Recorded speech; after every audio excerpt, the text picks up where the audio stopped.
नमस्कार मित्रों। आज चिंतन में गायत्री सनातन और अनादि मंत्र है। भारतीय संस्कृति के 4 आधार स्तंभ हैं: गायत्री, गीता, गंगा और गौ।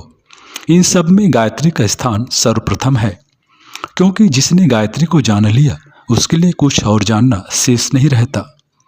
गायत्री को जान लेने पर वह शेष चीजें स्वयं ही जान लेता है।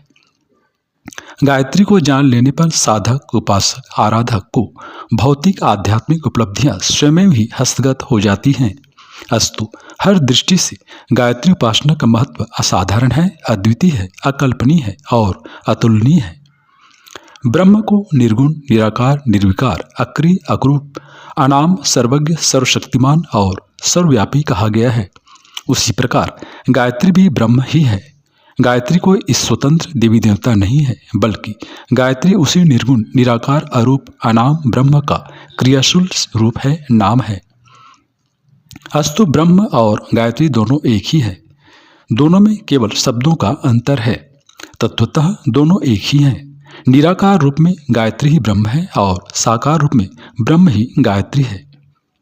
इसलिए सतपथ ब्राह्मण में कहा गया है, ब्रह्म गायत्रीति ब्रह्म वै गायत्री, अर्थात ब्रह्म गायत्री है और गायत्री ही ब्रह्म है।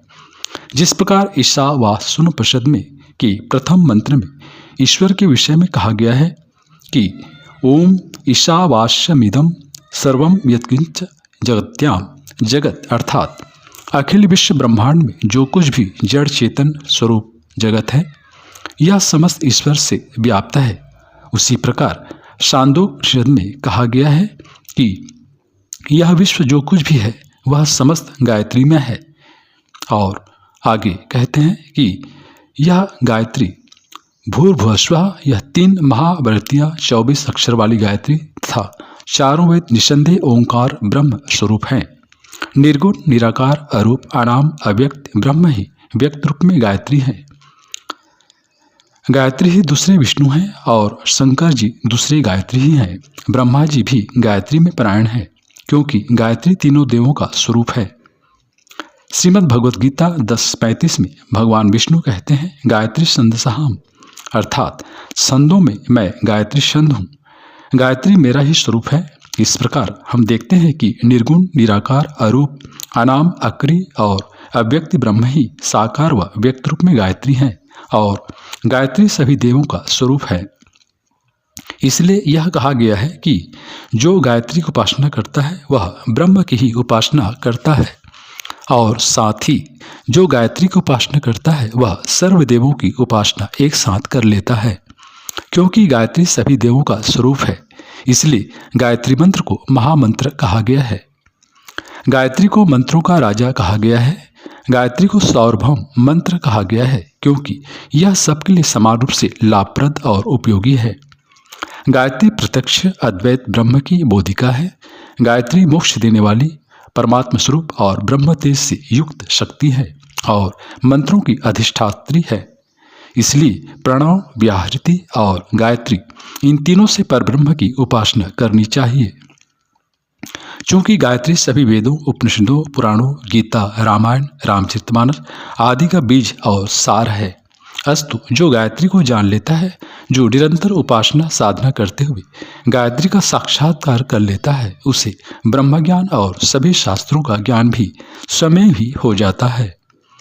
गायत्री सनातन और अनादि मंत्र है, क्योंकि कहते हैं कि सृष्टिकर्ता ब्रह्मा को आकाशवाणी द्वारा गायत्री मंत्र प्राप्त हुआ था। इस मंत्र की साधना करके ही उसने सृष्टि निर्माण की शक्ति प्राप्त हुई थी। गायत्री को वेद माता कहा गया है, क्योंकि चारों वेद गायत्री की ही व्याख्या मात्र हैं। प्रायः सभी प्राचीन ऋषियों ने गायत्री मंत्र की साधना व गायत्री माता के आशीर्वाद से ही असीमित सिद्धियां और सामर्थ्य को प्राप्त किया था। गायत्री साधना से ही राजा विश्वरथ कालांतर में महर्षि विश्वामित्र बने और उन्हें ब्रह्म पद की प्राप्ति हुई थी।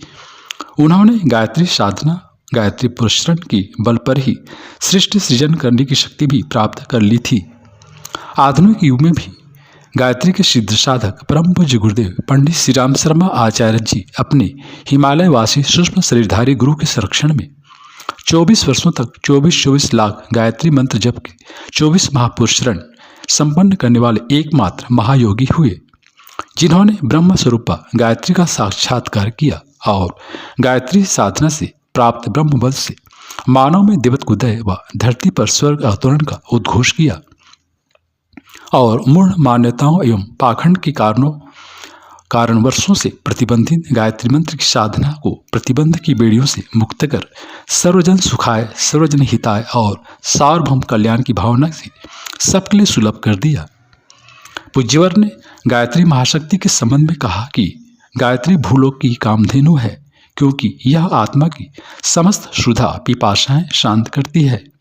गायत्री क्षुधा है क्योंकि यह साधक को जन्म मृत्यु के चक्र से छुड़ाकर सच्चा अमृत प्रदान करने की शक्ति से परिपूर्ण है। पूज्यवर ने आगे कहा कि गायत्री पारसमणि है, क्योंकि उसके स्पर्श से लोहे के समान कलुषित अंतःकरणों का शुद्ध स्वर्ण जैसा महत्वपूर्ण परिवर्तन हो जाता है। गायत्री वेद माता है, क्योंकि इसमें वेदों का बीज व्याप्त है। गायत्री देव माता है, क्योंकि यह साधक में देवत्व की स्थापना करता है। गायत्री विश्व माता है, क्योंकि यह सबका कल्याण करती है। गायत्री की महिमा बताते हुए पूज्य गुरुदेव ने कहा है कि गायत्री कल्पवृक्ष है, क्योंकि इसकी छाया में बैठकर मनुष्य उन सब कामनाओं को पूर्ण कर सकता है जो उसके लिए उचित एवं आवश्यक है। जो श्रद्धा और भक्तिपूर्वक गायत्री माता का आंचल पकड़ लेता है और गायत्री उपासना करता है, उसका कल्याण सुनिश्चित हो जाता है। गायत्री को ब्रह्मास्त्र कहा गया है, क्योंकि कभी भी किसी की गायत्री साधना निष्फल नहीं जाती। इसका प्रयोग कभी भी व्यर्थ नहीं जाता। कहा गया है कि गायत्री जप जैसे बने वैसे करने से भी मनुष्य को पवित्र कर उसकी सभी कामनाएं सफल बना देता है। फिर वैद्य रीति से जपानुष्ठान करने वाले के विषय में कहना ही क्या। अब प्रश्न यह उठता है कि साधक को नित्य गायत्री उपासना कैसे करनी चाहिए। इस संबंध में महर्षि विश्वामित्र कहते हैं कि प्रकाश सहित सत्यानंद स्वरूप ब्रह्म को हृदय में और सूर्यमंडल में ध्यान करते हुए कामना रहित होकर गायत्री मंत्र को यदि जपे तो साधक उपासक अविलंब संसार के आवागमन से छूट जाता है। जहाँ तक गायत्री उपासना का प्रश्न है तो शास्त्रों में त्रिकाल संध्या वंदन का उपदेश किया गया है। साधक को ब्रह्म मुहूर्त में स्नान आदि से निवृत्त होकर स्वच्छ वस्त्र धारण कर किसी पवित्र आसन पर बैठकर सुखासन, पद्मासन, सिद्धासन या स्वस्तिकासन में से किसी भी आसन पर पूर्व दिशा की ओर मुख करके बैठना चाहिए। फिर षटकर्म अर्थात पवित्रीकरण आदि क्रिया करके अंतरिक्ष में उदयमान सूर्य का अपने हृदय में ध्यान करते हुए गायत्री मंत्र का अर्थ चिंतन करते हुए गायत्री महामंत्र का जप करना चाहिए। जप माला से या बिना माला के भी किया जा सकता है। फिर दोपहर में स्नान से निवृत्त होकर उत्तर दिशा की ओर मुख करके गायत्री उपासना करना चाहिए। सायंकाल में पश्चिम दिशा की ओर मुख करके गायत्री उपासना करनी चाहिए। यदि त्रिकाल संध्या न बन पड़े तो सुबह शाम करनी चाहिए। यदि सुबह शाम दो समय संभव न हो तो कम से कम ब्रह्म मुहूर्त में उठकर एक बार साधना अवश्य करनी चाहिए। प्रारंभ में 3 माला गायत्री मंत्र का जप करना चाहिए। एक माला जप पूर्ण होने के लगभग 5 मिनट का समय लगता है। माला की संख्या धीरे धीरे बढ़ाते रहना चाहिए, जैसे 3, 7, 11, 21, 27 माला। बिना माला के साधना का समय 15 मिनट से प्रारंभ कर अपनी स्थिति व सुविधानुसार घंटों तक बढ़ाया जा सकता है।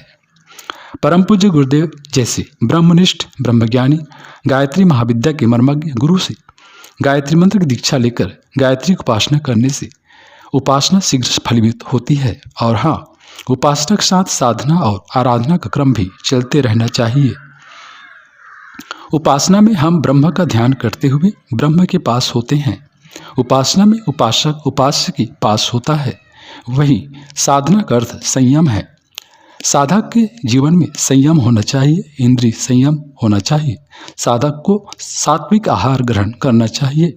अशुभ, बुरे और पाप कर्मों से दूर रहना चाहिए। आराधना का अर्थ है सेवा। किसकी सेवा? विश्व ब्रह्मांड के रूप में अभिव्यक्त हो रहे ईश्वर की सेवा, जीवों की सेवा, प्राणियों की सेवा, नर और नारी के रूप में अभिव्यक्त हो रहे नारायण की सेवा।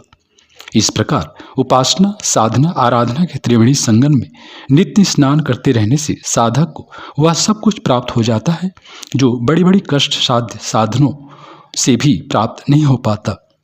गायत्री की नित्य साधना के इच्छुक साधकों को गायत्री महाविद्या के मर्मज्ञ महायोगी परम पूज्य गुरुदेव युग ऋषि पंडित श्री राम शर्मा आचार्य जी द्वारा रचित गायत्री की दैनिक साधना, गायत्री महाविज्ञान, गायत्री की दैनिक एवं विशिष्ट अनुष्ठान परक साधनाएं, गायत्री साधना की वैज्ञानिक पृष्ठभूमि आदि पुस्तकों का सांगोपांग स्वाध्याय करना चाहिए, जिससे उन्हें गायत्री साधना की विधि का सम्यक ज्ञान हो सके और तदनुरूप साधना करके वे आत्मकल्याण के मार्ग पर अग्रसर हो सकें। गायत्री साधना के इच्छुक साधकों के लिए गायत्री शक्ति की घनीभूत आध्यात्मिक ऊर्जा से ओतप्रोत गायत्री तपोभूमि मथुरा व गायत्री तीर्थ शांति कुंज में आकर परम पूज्य गुरुदेव की सूक्ष्म सत्ता से दीक्षित होकर नवदिशी साधना सत्र संपन्न करना विशेष रूप से लाभप्रद व उपयोगी है। मित्रों, अस्तु गायत्री तीर्थ शांति कुंज की दिव्य ऊर्जा में वह वर्ष में 1 या 2 बार आकर साधना एवं अनुष्ठान करना साधकों के लिए विशेष उपयोगी और महत्वपूर्ण है।